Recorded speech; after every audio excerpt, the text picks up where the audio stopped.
হয় তাহলে তো বাধ্যবাধকতা কেন? আমার অসুবিধা আছে।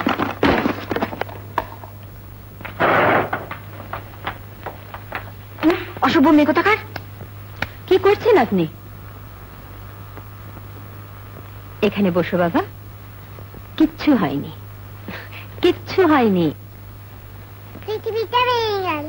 সে কি বোকা মেয়ে, পৃথিবী কি ভাঙে? পৃথিবী ভাঙে না।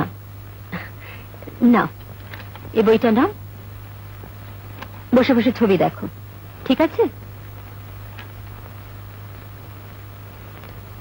আসুন।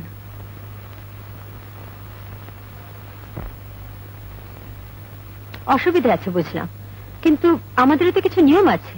জানি, কিন্তু সকলে যদি সব নিয়ম মেনে চলতো তাহলে আমারও আজ ওর বাবার নামটা লিখতে আপত্তি ছিল না।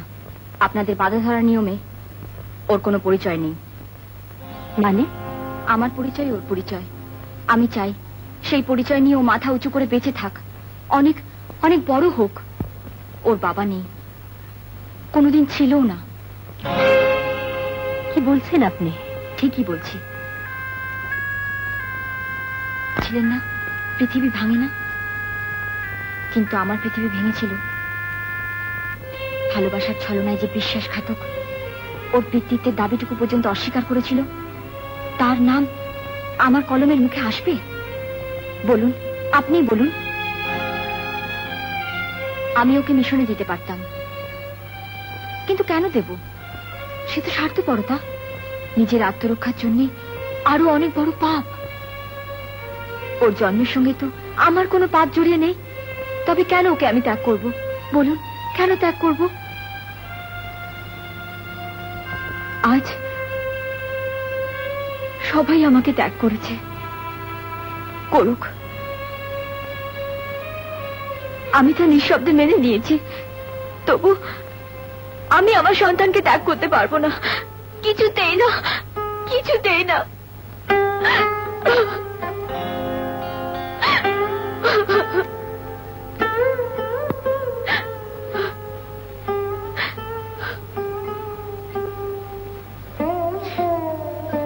যে সমাজ মানুষকে নিজের পরিচয় বাঁচতে দেয় না, আমি সে সমাজ মানি না, সংস্কার মানি না।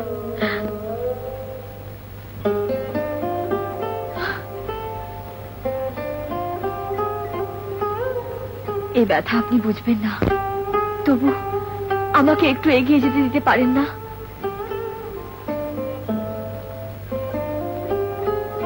এই ফুলের মতো ছোট্ট মেয়েটার জীবনে একটু আলোর সুযোগ করে দিতে পারেন না?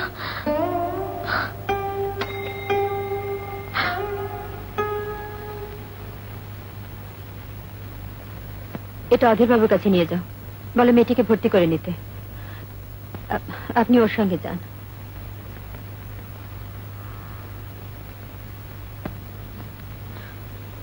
আপনার এই সহযোগিতার কথা আমি আজীবন মনে রাখব। নমস্কার।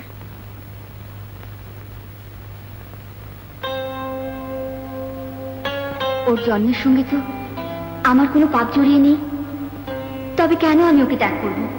বলুন, কেন ওকে ত্যাগ করব? তবু আমি আমার নিজের সন্তানকে ত্যাগ করতে পারবো না, কিছুতেই না, কিছুতেই না। ওর জন্মের সঙ্গে তো আমার কোনো পাপ জড়িয়ে নেই, তবে কেন আমি ওকে ত্যাগ করব? বলুন, কেন কেন কেন ত্যাগ করব?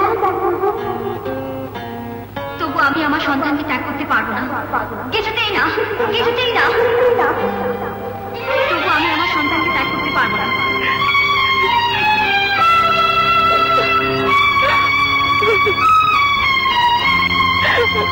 आयुर्वेदिक हिमताज तेल सिर दर्द, अधकपारी, केश पतन, खुश्की, अनिद्रा आदि रोगों में प्रभावी औषधि हिमताज तेल, सच में ठंडा ठंडा।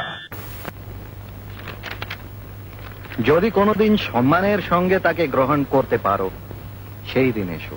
তার আগে কোনোদিন দেখা করার চেষ্টা করো না।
ফাদার অ্যান্টনি আছেন? উনি তো মিশনের কাজে বাইরে চলে গেলেন। কোথায় গেলেও দেখা পাবো? তার তো কোনো ঠিক নেই, ফিরতে বেশ কিছুদিন দেরি হবে। সে কি? কিন্তু আমার চোখে ভীষণ দরকার ছিল। এক কাজ করতে পারো, বলেছিল বাইরে যাবার পথে একবার সারনাথে যাবে। ওখানে গেলেও দেখা পাবো? Just take a chance. আচ্ছা, থ্যাংক ইউ। আমার সুটকেস এখানে রেখে গেলাম। হ্যাঁ,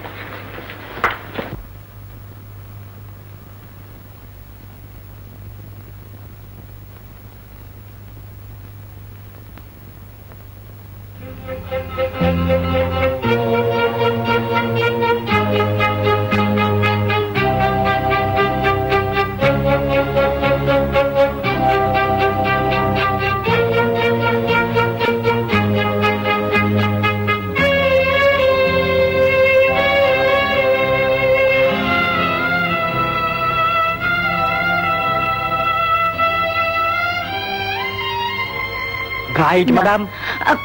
শোনো, তুমি ফাদার আন্টিকে চেনো? ওনাকে দেখেছো? না।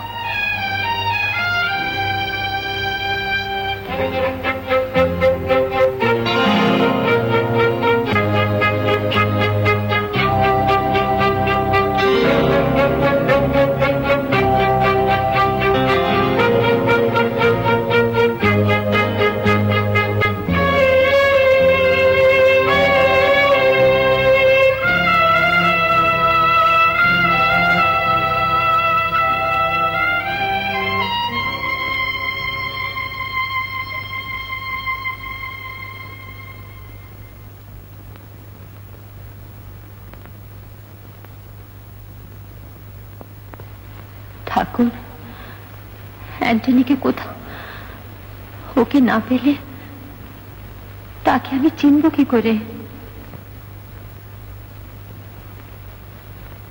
Mother,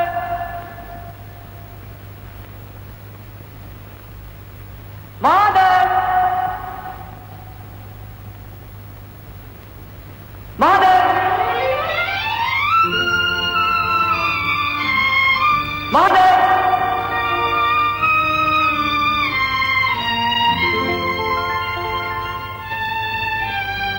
Good afternoon, mother. Remember me? I am Rahul. Rahul? Rahul, তোমাকে তো চিনতে পারলাম না। Oh, then surely you are a newcomer. Me, a very good guide. ও, guide?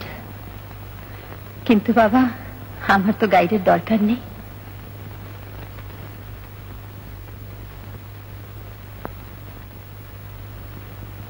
Mother! But how absurd. তাহলে আমরা এখানে কি করতে রয়েছি? You shouldn't deprive us. Deprive করব কেন? আমি আমি এখানে একজনকে খুঁজতে এসেছি। Oh.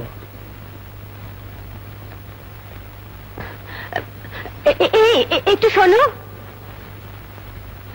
শোনো বাবা, তুমি এখানে একজন খ্রিস্টান ফাদারকে দেখেছো? Father? হ্যাঁ, ওই সাদাতপুর মিশন আছে না, হ্যাঁ। ওখানকার ফাদার। তুমি কি ফাদার অ্যান্টনির কথা বলছো? হ্যাঁ, তুমি ওকে চেনো? বাহারে, তিনি তো আমার সঙ্গে দেখা করতে এসেছিলেন, কিন্তু একটু আগে তো তিনি চলে গেলেন। চলে গেলেন? তুমি কি ওকেই খুঁজছো মাদার? মাই গড, একটুর জন্য ওকে মিস করলে। অ্যান্টনি এর সঙ্গে দেখা করতে এসেছিল, তবে মাদার! রাহুল, রাহুল!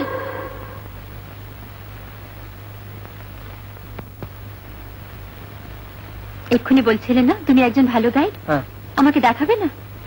কিন্তু মাদার, তুমি যে বললে তোমার গাইড দরকার নেই। এখন ভাবছি গাইড না হলে জানবো কি করে? আমার কত কি জানার আছে না? রাইট, ঠিক বলেছো। ডোন্ট ওয়ারি, আমি তোমাকে মহাবিহারের মাটি শুদ্ধ চিনিয়ে দেবো। চলো। আমার ফিস কিন্তু 10 টাকা। 10 টাকা? That's nothing to you mother. এত টাকা নিয়ে কি করো? আমি এখানে যত টাকা পাই সব সাদাতপুর মিশনে দিয়ে দিই। ওখানে কত ছেলে মানুষ হচ্ছে জানো? জানি। কই চলো, এসো।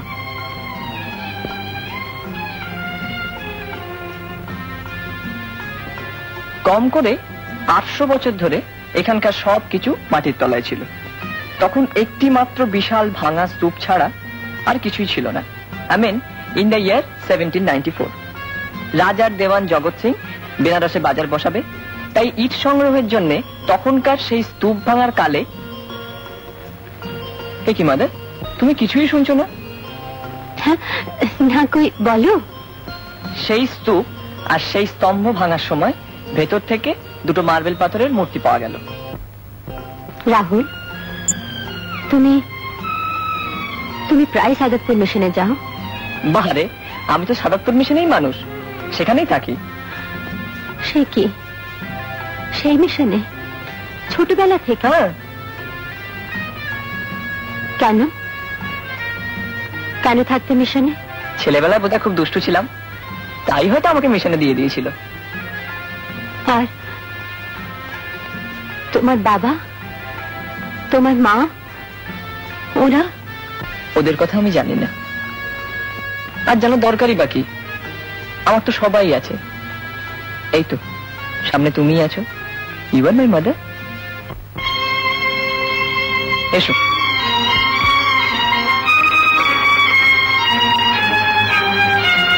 যা বলছিলাম, স্তূপ ভাঙতে গিয়ে ভেতর থেকে দুটো মার্বেল পাথরের পাত্র পাওয়া গেল।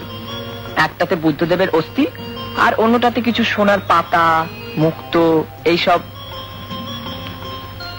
এ কি মাদার, তুমি আবার শুনছো না? শেষটুকু কিন্তু গল্প মনে হচ্ছে। গল্প কেন? বুদ্ধদেবের কাছে মুক্ত, সোনার পাতা এসব থাকবে কেন? প্রভু তথাগতের কাছে কি জন্য কি থাকতে পারে তা তুমি আমি কি জানি? হ্যাঁ তাই তো। কিন্তু রাহুল, এই বয়সে তুমি এত কথা জানলে কি করে? এই বয়স মানে? আই এম 18 নাও।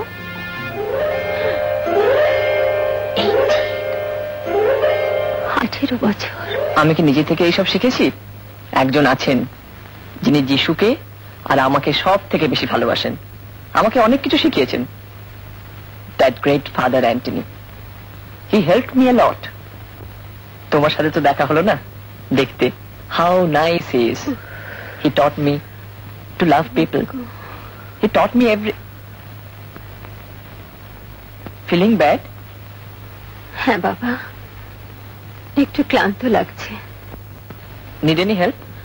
না, তুমি এখানে বসো, বসো। তুমি এখানে কোথায় থাকো মাদার? এখানে থাকি না, আমি কলকাতা থেকে আসছি। এখানে কোথায় উঠেছো? আজকে রাতটা তোমাদের এখানে থাকবো, কালই চলে যাব। তবে তো ভালোই হলো, তোমাকে দেখে মনে হচ্ছে ইউ আর সিক। চলো তোমাকে মিশনে পৌঁছে দিই, চলো।